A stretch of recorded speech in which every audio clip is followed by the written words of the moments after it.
Headline में आपका स्वागत है। ये वो जगह है जहां हम आजकल के कभी-कभी थोड़े उलझे हुए मुद्दों को लेते हैं और कोशिश करते हैं कि उनकी गहराई में जाकर बात को आसान बनाया जा सके।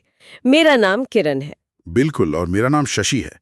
हमारा मकसद यही है कि जो सतह पर दिख रहा है उसके थोड़ा नीचे जाकर देखें, अलग-अलग पहलू समझे, ताकि पूरी तस्वीर साफ हो। और शशि, आज जिस विषय पर हम ये गहरी पड़ताल कर रहे हैं वो भारतीय क्रिकेट फैंस के बीच शायद सबसे बड़ी बहस है, इंडियन प्रीमियर लीग यानी आईपीएल। हम आईपीएल। देखिए, 2008 में ये लीग करीब 2400 करोड़ रुपए की थी और आज 2024 में आंकड़ा देखिए, 15,200 करोड़ रुपए।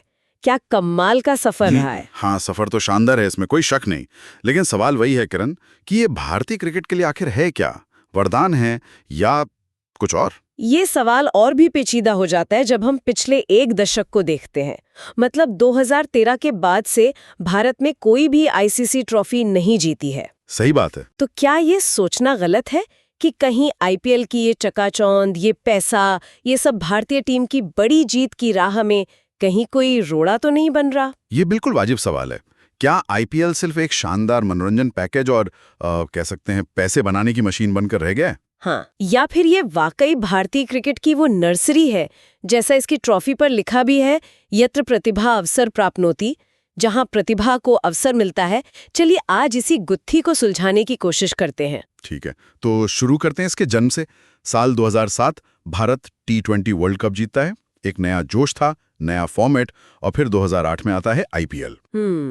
बीसीसीआई का ये कदम उस वक्त तो वाकई क्रांतिकारी लगा था। क्रांतिकारी तो था ही। फ्रेंचाइजी मॉडल, शहरों के नाम पर टीमें, क्रिकेट के साथ ग्लैमर और एंटरटेनमेंट का तड़का। भारतीय दर्शकों के लिए ये बिल्कुल ताज़ी हवा के झोंके जैसा था। पहले कभी ऐसा कुछ देखा नहीं था। और पहली साल ने दिखा दिया कि लीग कुछ अलग है। किसने सोचा था कि शेन वॉर्न की कप्तानी वाली राजस्थान रॉयल्स, जिसे शायद बहुत कम लोग फेवरेट मान रहे थे, हाँ, अंडरडॉग्स थे बिल्कुल, वो चैंपियन बन जाएगी। और उनके पाकिस्तानी गेंदबाज सुहेल तंदीर सबसे ज्यादा विकेट ले गए। और बल्लेबाजी में शॉन मार्श, एक ऐसा ऑस्ट्रेलियाई खिलाड़ी जिसे अंतर्राष्ट्रीय पहचान भी नहीं मिली थी ठीक से, वो ऑरेंज कैप जीत गया। जबकि सबकी नजरें तो सचिन, सौरव, द्रविड़, सहवाग, धोनी, हमारे अपने सुपरस्टारों पर थीं। कमाल था वो पहला सीजन, वाकई अप्रत्याशित। बिल्कुल, यहीं से आईपीएल की वो कहानी शुरू हुई जो उम्मीदों से परे थी। और फिर तो बस देखते ही देखते इसकी लोकप्रियता बढ़ती चली गई। आंकड़े भी तो गजब थे। 2010 आते आते टीवी पर इसे देखने वालों की संख्या 200 मिलियन पार कर चुकी थी। हाँ, 200 मिलियन, यह आंकड़ा ही अपने आप में बहुत कुछ कहता है। और सिर्फ आम दर्शक नहीं, बड़े बड़े नाम जुड़ गए। फिल्मी सितारे, उद्योगपति, यहाँ तक कि राजनेता भी टीमों से जुड़ गए।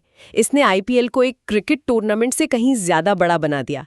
एक तरह का सालाना जलसा बन गया है तो। और फिर वो चैंपियंस लीग टी20 भी आ गई थी बीच में। उसने क्लब क्रिकेट के मंच को और बड़ा करने की कोशिश की। हालांकि वो ज्यादा चली नहीं, वो अलग बात है। हाँ, वो तो ठीक, लेकिन आर्थिक पहलू की बात करें वो तो कमाल का रहा है। ओहो, बिल्कुल। 2013 तक ही आईपीएल की ब्रांड वैल्यू $3 बिलियन के पार थी। आप सोचिए, $3 बिलियन। और पिछले 15 सालों में बीसीसीआई के राजस्व में करीब करीब 433% की बढ़ोतरी हुई है। 433%। हाँ, और दिलचस्प बात यह है कि इसका लगभग 60% हिस्सा अकेले आईपीएल से आता है। मतलब आज अगर बीसीसीआई दुनिया का सबसे अमीर और ताकतवर क्रिकेट बोर्ड है तो उसमें आईपीएल का योगदान बहुत बड़ा है। बहुत बड़ा, इसमें कोई दो राय नहीं। फायदा शायद प्रतिभाओं को मिला मंच है। कितने ही नाम हैं। बिल्कुल, युजवेंद्र चहल, रिंकू सिंह, हार्दिक पांड्या, वेंकटेश अय्यर, इन सबको पहचान और मौका, वो बड़ा ब्रेक आईपीएल ने ही तो दिया। चहल का ही किस्सा देख लीजिए, मुंबई इंडियंस में थे, फिर आरसीबी गए, लगातार अच्छा प्रदर्शन किया और भारतीय टीम में जगह पक्की की।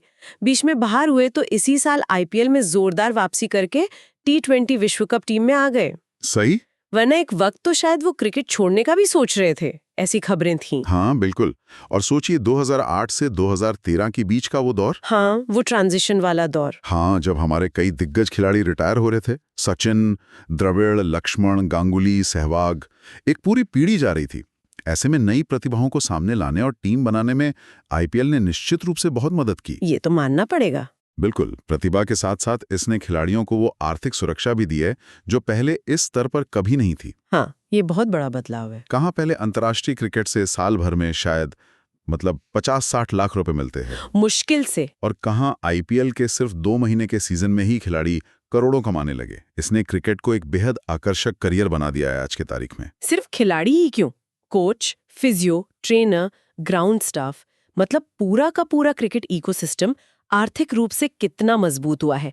ये एक बड़ा सकारात्मक बदलाव है, इसमें कोई शक नहीं। तीसरा अहम पहलू है अनुभव और स्किल डेवलपमेंट। आईपीएल में युवा भारतीय खिलाड़ियों को दुनिया के बेहतरीन खिलाड़ियों के साथ ड्रेसिंग रूम शेयर करने का, उनके खिलाफ खेलने का मौका मिलता है। हाँ, ये बहुत बड़ी बात है। जरा सोचिए, नेट्स में डेल स्टेन या लसित मलिंगा को खेलना या मैच में उनके यॉर्कर का सामना करना, ये किस तरह का अनुभव देता होगा। ये तेज गेंदबाजी वाला पॉइंट तो बहुत दिलचस्प है। पहले हमारे बल्लेबाजों को अक्सर 145-150 किलोमीटर प्रति घंटे की रफ्तार से थोड़ी परेशानी होती थी, खासकर विदेशी पिचों पर। हाँ, बिल्कुल होती थी। लेकिन आईपीएल में लगातार ऐसे गेंदबाजों को खेलने से निश्चित रूप से उनका आत्मविश्वास और तकनीक बेहतर हुई है। ये एक बड़ा फायदा माना जा सकता है। बिल्कुल। साथ ही हर फ्रेंचाइजी बेहतरीन कोचिंग स्टाफ और आधुनिक ट्रेनिंग सुविधाएं मुहैया कराती है। इसका सीधा फायदा खिलाड़ियों के स्किल निखारने में मिलता है और इन सब का असर कम से कम शुरुआती सालों में भारतीय टीम के प्रदर्शन पर साफ दिखा भी। हाँ, वो स्वर्ण काल जिसे कहते हैं।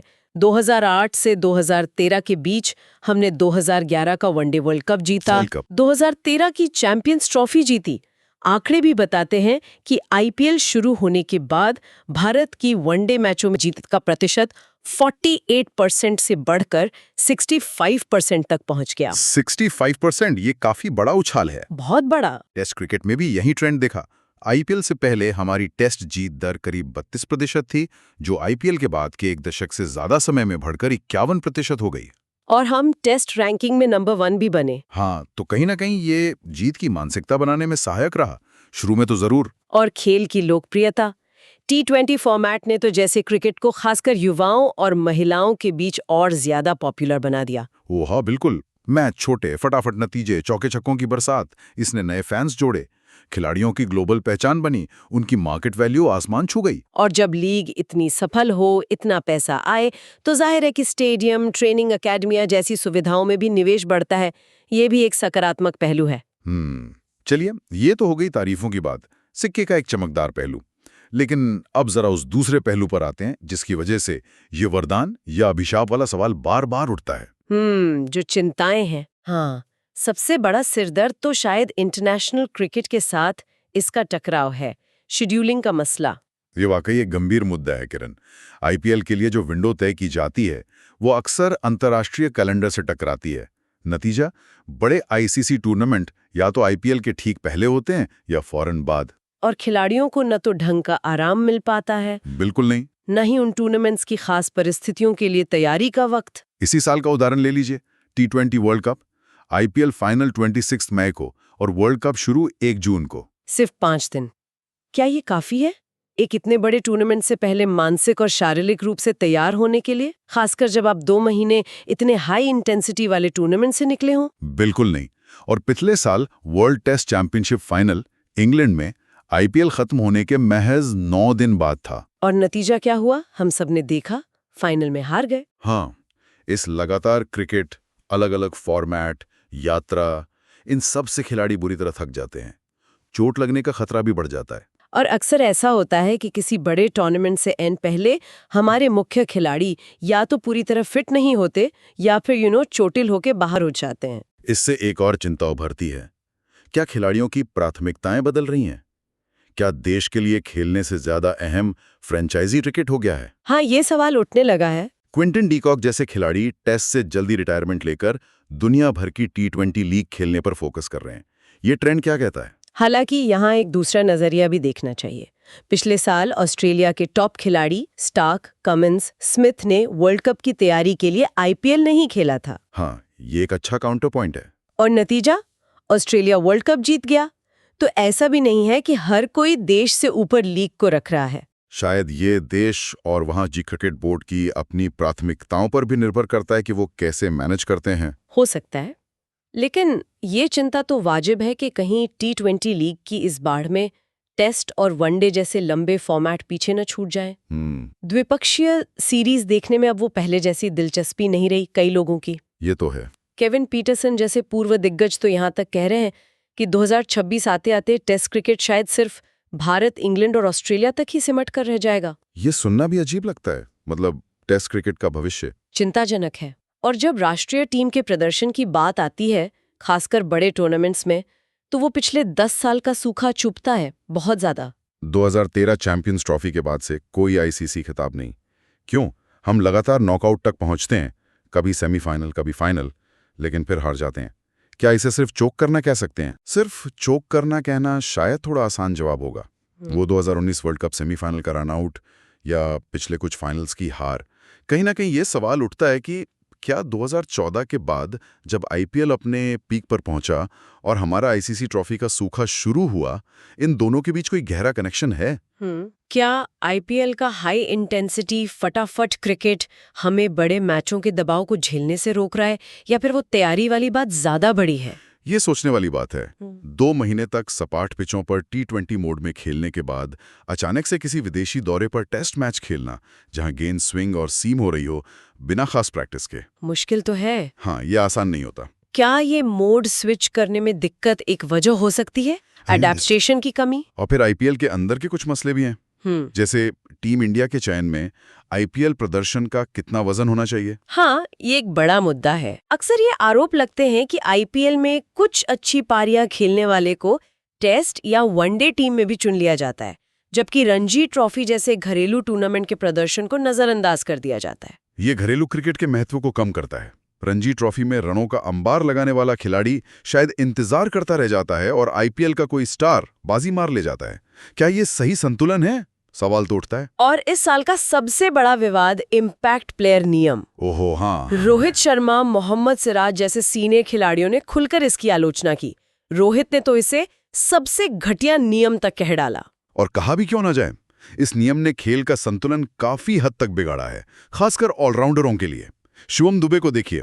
हाँ बिल्कुल, सीएसके के लिए बल्ले से शानदार प्रदर्शन किया, वर्ल्ड कप टीम में भी आ गए, लेकिन बतौर ऑलराउंडर गेंदबाजी का मौका ही नहीं मिला। अब अगर वर्ल्ड कप में भारत को उनसे गेंदबाजी करानी पड़ी तो क्या वो तैयार होंगे? ये एक बड़ा सवाल है जो इस नियम ने खड़ा किया। और गेंदबाजों का तो जैसे बुरा हाल ही हो गया इस सीजन। 250 रन बनना आम बात हो गई, 270-280 रन भी बन गए। हाँ, रिकॉर्ड टूट गए। सालों पुराना आरसीबी का रिकॉर्ड एक ही सीजन में कई बार टूट गया। ऐसा लगा जैसे ये बल्लेबाजों का खेल है, गेंदबाज तो सिर्फ पिटने के लिए हैं। क्या ये क्रिकेट के लिए अच्छा है लॉन्ग टर्म में? बिल्कुल नहीं। और खिलाड़ियों पर एक अलग तरह का दबाव भी है। खराब प्रदर्शन पर सोशल मीडिया पर भयानक ट्रोलिंग होती है। सिर्फ पैसे के लिए खेलते हैं जैसे ताने सुनने पड़ते हैं। हाँ, ये टॉक्सिसिटी बहुत बढ़ गई है। ये माहौल खिलाड़ियों के मानसिक स्वास्थ्य पर क्या असर डालता होगा? ये भी सोचने वाली बात है। हालांकि ये भी देखना होगा कि कई खिलाड़ी देश को प्राथमिकता देते हैं। केएल राहुल और श्रेयस अय्यर चोट के बावजूद आईपीएल छोड़कर वर्ल्ड कप के लिए फिट हुए और फिर वर्ल्ड कप में अच्छे खेले भी। हाँ, ये दिखाता है कि देश के लिए खेलने का जज्बा अब भी मजबूत है, ऐसी बात नहीं है। और हमें 2013 का स्पॉट फिक्सिंग कांड भी नहीं भूलना चाहिए। उसने आईपीएल की साख पर गहरा दाग लगाया था। हाँ, वो एक काला अध्याय था। हालांकि बीसीसीआई ने उसके बाद सख्त कदम उठाए, लेकिन जब इतना पैसा और ग्लैमर जुड़ा हो तो फिक्सिंग जैसी चिंताएं हमेशा मंडराती रहती हैं। तो अब सवाल ये है कि रास्ता क्या है, संतुलन कैसे बने? ये तो साफ है कि आईपीएल अब भारतीय क्रिकेट का एक अभिन्न अंग है, इसे खत्म नहीं किया जा सकता, और अंतर्राष्ट्रीय क्रिकेट का महत्व अपनी जगह है। देखिए, समाधान के लिए कई स्तरों पर काम करना होगा। सबसे पहले तो आईसीसी और बीसीसीआई को मिलकर अंतर्राष्ट्रीय कैलेंडर और आईपीएल विंडो की प्लानिंग बेहतर करनी होगी। हाँ, वो क्लैश कम से कम होना चाहिए। खिलाड़ियों को बड़े टूर्नामेंट से पहले पर्याप्त आराम और तैयारी का समय मिलना ही चाहिए। टकराव को न्यूनतम करना होगा। वर्कलोड मैनेजमेंट, यानी खिलाड़ियों पर पड़ने वाले खेल के बोझ का प्रबंधन, ये सिर्फ कहने की बात नहीं रहनी चाहिए, इसे सही से लागू करना होगा। बिल्कुल, बोर्ड और खिलाड़ियों के बीच खुला संवाद हो ताकि इसे सही तरीके से लागू किया जा सके, उनकी बात सुनी जाए। और चयन प्रक्रिया, हाँ, राष्ट्रीय टीम के चयन में रणजी ट्रॉफी और दूसरे घरेलू टूर्नामेंट्स को फिर से उनका वाजिब सम्मान और महत्व देना होगा। आईपीएल प्रदर्शन एक पैमाना हो सकता है, लेकिन इकलौता या सबसे बड़ा नहीं। और ये इम्पैक्ट प्लेयर जैसे नियम, इनकी समीक्षा जरूरी है। क्या ये खेल के मौलिक सिद्धांतों के साथ खिलवाड़ है? क्या ये ऑलराउंडर जैसी भूमिका को खत्म कर रहा है? इन सवालों पर गंभीरता से विचार होना चाहिए। और क्या अलग अलग फॉर्मेट के लिए अलग अलग कप्तान या पूरी तरह अलग टीमें बनाने का वक्त आ गया है? इस पर भी बात हो रही है।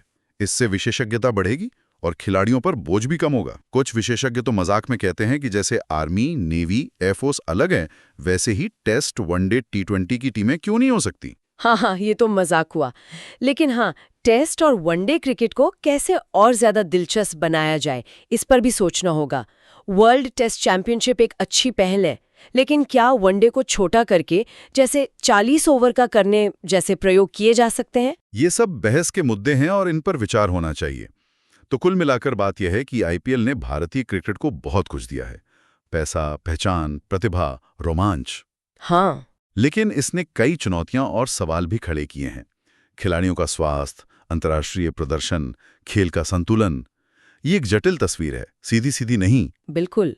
संक्षेप में कहें तो आईपीएल ने प्रतिभाओं के लिए दरवाजे खोले, खिलाड़ियों को आर्थिक सुरक्षा दी, शायद तेज गेंदबाजी खेलने में सुधार किया और क्रिकेट को घर घर तक पहुंचाया। लेकिन इसी के साथ अंतर्राष्ट्रीय कैलेंडर में उथल-पुथल, खिलाड़ियों की थकान और चोटें, आईसीसी ट्रॉफी का लंबा इंतजार, घरेलू क्रिकेट की अनदेखी और इम्पैक्ट प्लेयर जैसे विवादास्पद नियम जैसी समस्याएं भी सामने आईं। तो चलते चलते हम अपने श्रोताओं के लिए एक सवाल छोड़ जाते हैं, जो शायद इस पूरी चर्चा का सार है।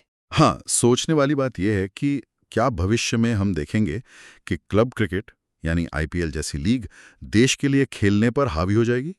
क्या फ्रेंचाइजी की जर्सी राष्ट्रीय जर्सी से ज्यादा महत्वपूर्ण हो जाएगी? या फिर क्या हम इन दोनों के बीच एक ऐसा स्वस्थ संतुलन बना पाएंगे जहां दोनों एक दूसरे को मजबूत करें और भारतीय क्रिकेट को एक साथ नई बुलंदियों पर ले जाएं? यही सबसे बड़ा सवाल है। आपकी इस पर क्या राय है, हमें कमेंट्स में जरूर बताइएगा। हेडलाइन को सब्सक्राइब करना ना भूलें और अगर कोई और विषय है जिस पर आप ऐसी ही गहरी लेकिन सरल चर्चा सुनना चाहते हैं तो वो भी हमें बताएं। सुनने के लिए बहुत बहुत शुक्रिया। शुक्रिया।